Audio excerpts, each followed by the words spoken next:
This small house in Winchester, Virginia, opened its doors to the public in August. It was home to singer Patsy Cline, who died at the age of 30. Crazy, I'm crazy for feeling. Judy Sue Hewitt Kempf is director of the Patsy Cline Historic House. When she moved here, she was singing in local talent contests, church functions, anything that she could find at that point. That piano she got when she was 8 years old. Patsy's first cousin, Patricia Brannon, shows the house to visitors. Patricia was 6 years younger than Patsy and often visited her as a child. Her mom and her sister and her brother and herself. Was 4 of them. There was not a whole lot of money like everybody else. It was hard times. Brannon's childhood memories helped return the house to the condition it was in the late 1940s. She is pleased that Winchester is finally honoring her cousin nearly 50 years after she died in a plane crash. They all said that she was born on the wrong side of town. But when they purchased the house and they restored it, I think that was one of the best things that happened. Hewitt Kempf says many people had been waiting for this recognition.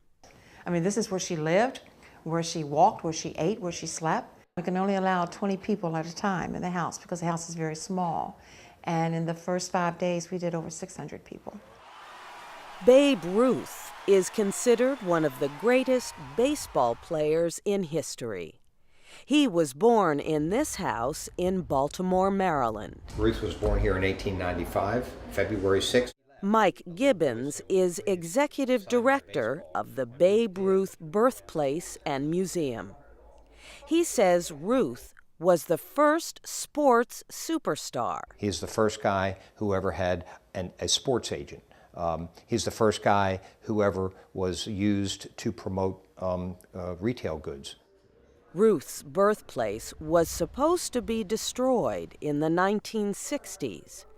The building was rescued by people in Baltimore and has been open to the public for almost 40 years. With this house, we give them plenty of opportunities to touch where Babe Ruth, walked around. Now, he did not live here, but this was his grandparents' house. So he was in and out of this house for the first 7 years of his life. Baltimore was also home to the famous writer Edgar Allan Poe. He is best known for his scary poems and stories. Poe's house is now the oldest in the city.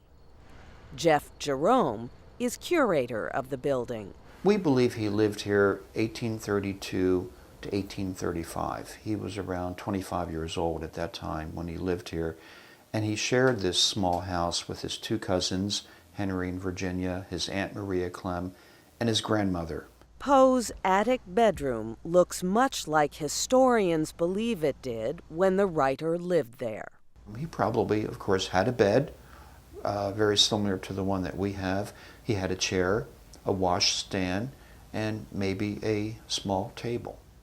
Edgar Allan Poe is buried in Baltimore. Jerome says people travel from all around the world to visit Poe's house and his burial place. We had a young lady, 16 years old, that came here from China with her father, and she said she was a poet. I allowed her to sit in a chair that belonged to Edgar Allan Poe, and she started crying, saying, "I'm not worthy. I'm not worthy to sit in his chair."